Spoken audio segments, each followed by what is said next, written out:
Guys, welcome back. Today I am wanting to do a little cooking video, but also an Instant Pot tutorial. I've actually had multiple people ask me on Instagram to do just a little basic tutorial of the Instant Pot and basically just how to use it. I guess people get Instant Pots and they're just nervous because they don't know how it works and it's new to them, so they don't use it. So what I'm gonna do is make dinner and also do a little tutorial as I'm using the Instant Pot and talk about all the different features of it and how I'm using it for this meal.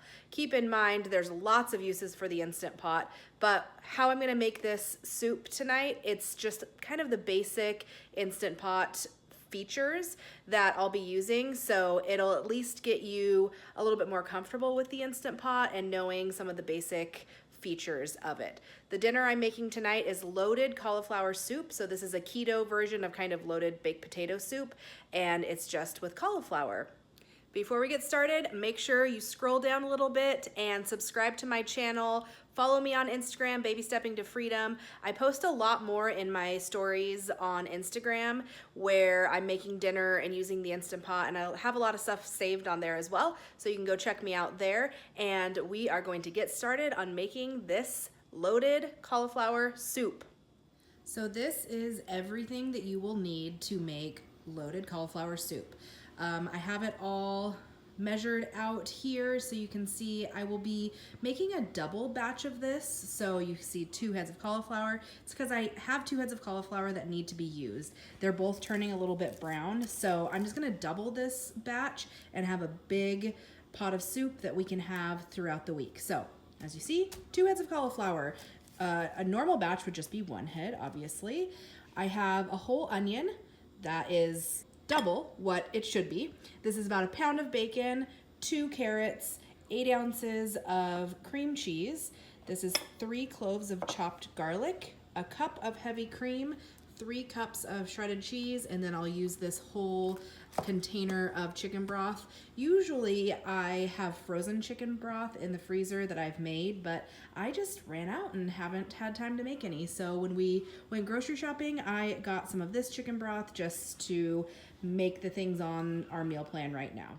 Over to the Instant Pot. So I have the Instant Pot Duo, which is one of the older models, I think. There's a lot newer, fancier models out right now, but this is a pretty basic model. This is the 6 quart, which works for me.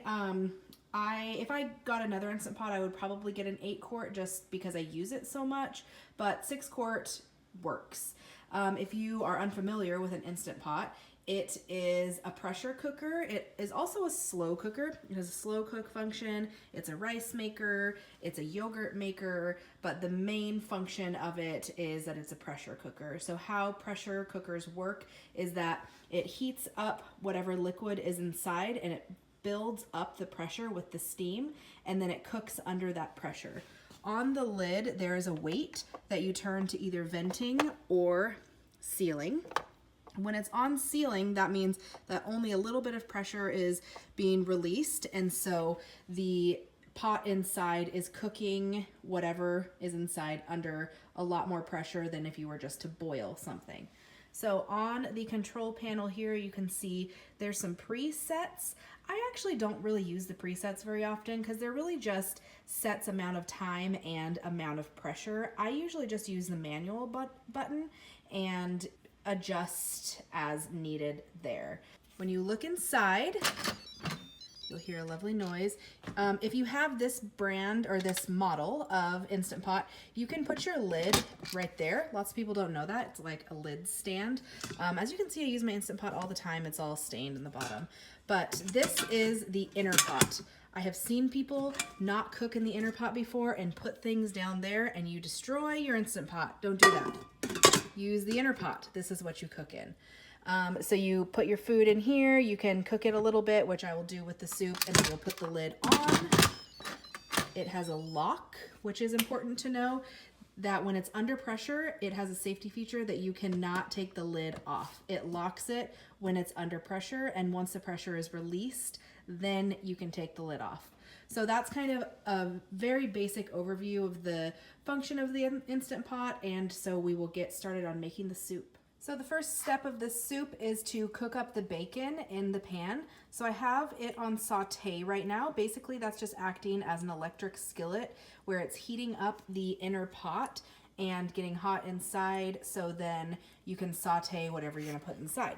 So I'm just gonna dump the bacon in, and I'll get the bacon crisped up, and I will take that out and then cook the onion in the bacon drippings. The bacon is to go on top of the soup after it's all done, so that will just be set to the side once it's crispy and delicious.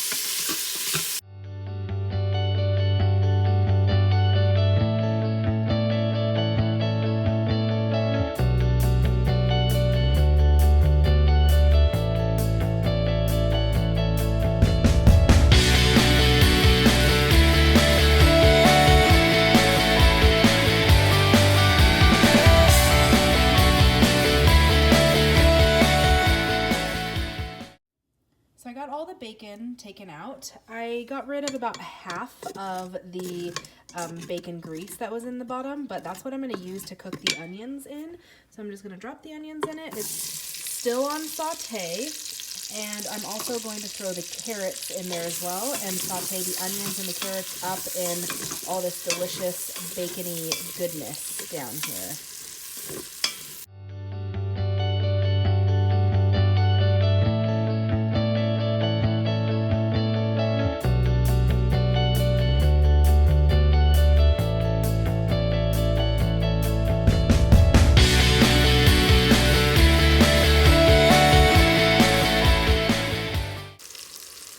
So the onions and carrots have been cooking for a little while. As you can see, a lot of the drippings down at the bottom have kind of come up and they're kind of translucent. So now I'm going to add the garlic. I don't want to add the garlic at the very beginning because if garlic gets burned or overcooked, it gets kind of bitter. So I'm just going to get that garlic cooked up a little bit, and then I will throw in the cauliflower, the cream cheese chunks, and the broth. One thing that I forgot to mention is I like to make it a little spicy. So before I add the rest of the stuff in, I'm going to add some crushed red peppers to it and let those cook with the rest of it.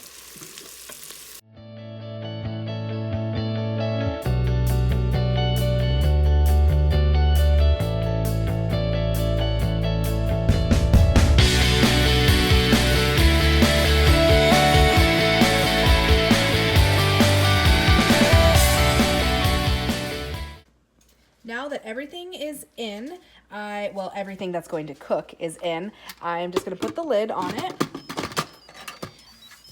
I turned saute off, and now I'm just going to press manual, and I'm going to cook this for about, let's say, 8 minutes. 8 minutes should be enough.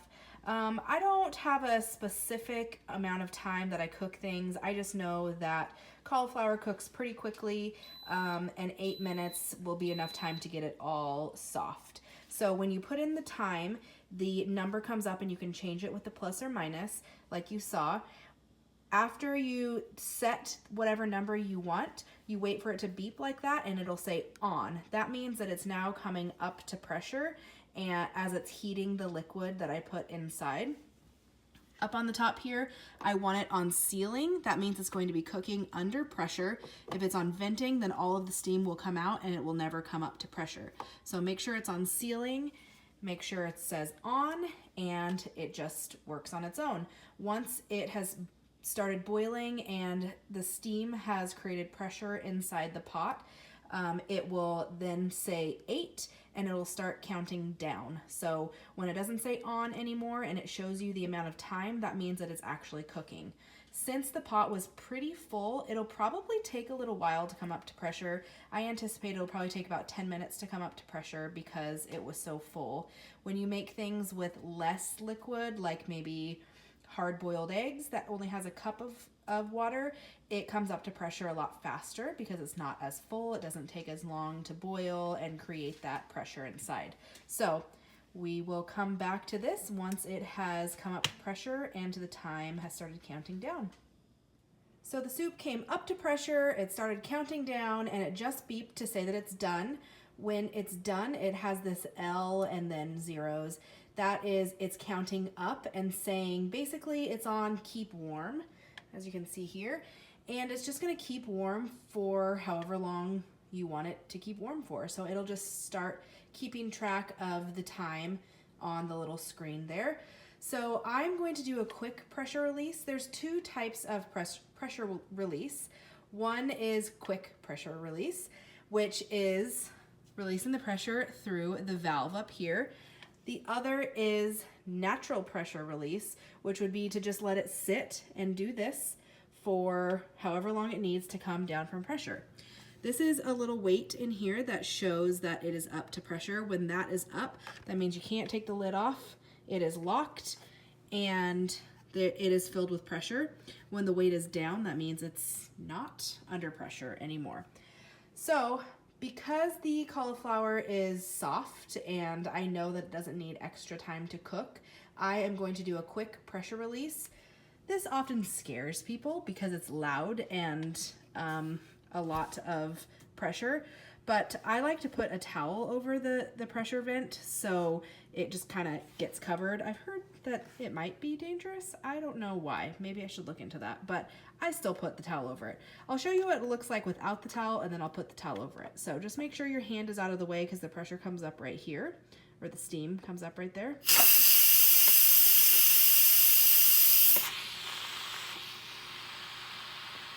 Just like that. And then you just let it come down from pressure as the steam releases until you don't hear it anymore, and then you can take the lid off. So it's been about 5 minutes and the pressure has all released. You can see the weight has dropped down and the lock has released from the lid. I'm just going to take the lid off, put it in the holder, and now the next part is I'm going to use my immersion blender. This is an immersion blender, and put it in here and just blend it up so you can see how soft it all is, and the cream cheese just breaks down. So I'm just going to give it a good blend.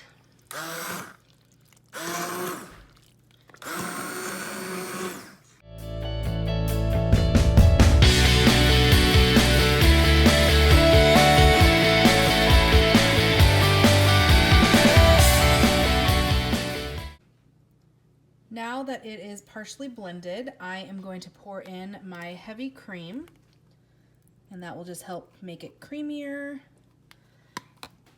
And I'm also going to put in part of my cheese, probably about 2.5. I'm going to reserve about this much of the cheese. So put that in and then just keep blending it up.